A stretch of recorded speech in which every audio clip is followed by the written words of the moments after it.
Hindi ka ba nagtataka kung bakit tumataas ang presyo ng mga bilihin? Napapansin mo naman siguro na pamahal ng pamahal ang mga bilihin o pakonti ng pakonti ang nabibili ng pera natin. Yung dating 1,000 pesos na grocery noon ay kaya ng buhati ng isang bata ngayon. Sa presyo pa lang ng gas ay sobra na ang itinaas nito, lalo na kaya yung mga basic na bilihin natin tulad ng sibuyas, itlog at marami pang iba. Kaya sa video na ito, magbibigay ako ng ilang dahilan kung bakit pataas ang mga bilihin ayon na rin sa research na ginawa ko. Una ay ang inflation. Madalas nating marinig ang salitang ito at alam naman natin na ito ang pagtaas ng mga presyo ng bilihin tulad na rin ng pagkain. Pero marami pang naapektuhan ng inflation tulad na rin ng pamasahe, credit card charges, ticket sa sinihan at marami pang iba. Para sa maiksing paliwanag, ito ang isang example. Itong itlog na ito ay nagkakahalaga lang ng 10 pesos, then next year ay tataas ang presyo nito ng 6% at ang presyo ay magiging 10 pesos and 60 centavos. Kadalasan ay nangyayari ito sa lahat ng bilihin, kaya kung ang sweldo mo ay di magi-increase ng 6% every year, well, ibig sabihin lamang nito ay nagiging mas mahirap ka pa. Pero kung bibigyan ka naman ng 6% na increase sa sweldo mo, ay baliwala din ito kasi di rin nagbago ang sweldo mo kasi nakisabay ka lang sa inflation. Kaya kung gusto mo yumaman o maging financially free, dapat mag-increase ang sweldo mo ng at least 7% para kahit papano ay mas nagiging mayaman ka every year ng 1% compare sa last year. Pangalawa ay ang exchange rate. Ganito yun, kung tumataas ang palitan ng dollar to peso, ibig sabihin ay mas marami ang mabibili ng dollar mo. Yun ay kung kumikita ka ng dollar at gumagastos ka in pesos.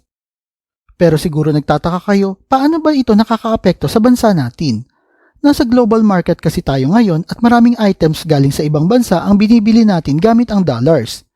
Kaya kung tumaas ang value ng dollar kumpara sa local currency natin, ibig sabihin lang ay mas malaki ang binabayaran natin. Ang pangatlo ay ang pagtaas ng wage o pasahod sa mga tao. Nagtataka kayo siguro kung paano ito nakakaapekto sa atin. Kung tataas ang wage o bayad sa serbisyo ng mga manggagawa, ay babawiin ng mga may-ari ng kumpanya ito sa pagtaas ng mga presyo ng kanilang mga product. Ang pang-apat ay ang shrinkflation. Ito ay ang proseso ng pagbabawas ng sukat o dami ng isang produkto habang binibenta ito sa parehas na halaga dahil na rin sa biglang pagtaas ng halaga ng mga raw materials para sa production. Kadalasan nangyayari ito sa mga pagkain at inumin. Siguro ay iisipin nyo na illegal ito pero hindi.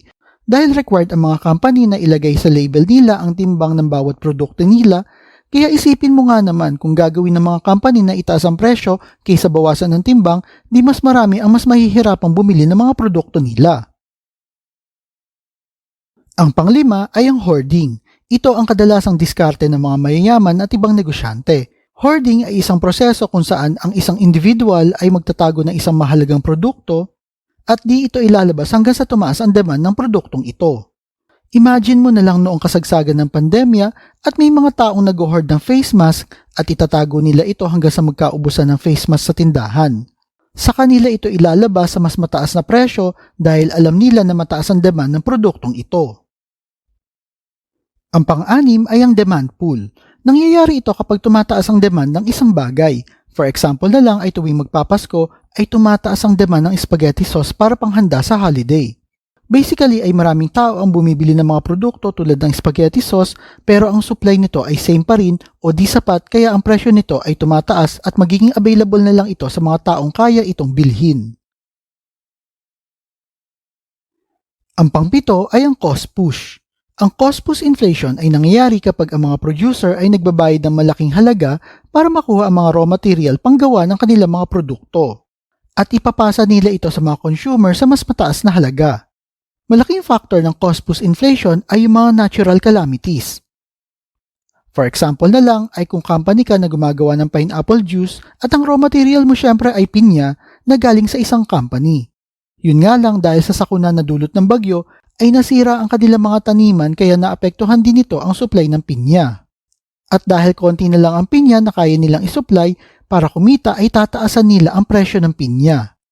At dahil kailangan din ng company mo na kumita, ay ipapasa mo ang final product mo sa mga consumer sa mas mataas na presyo.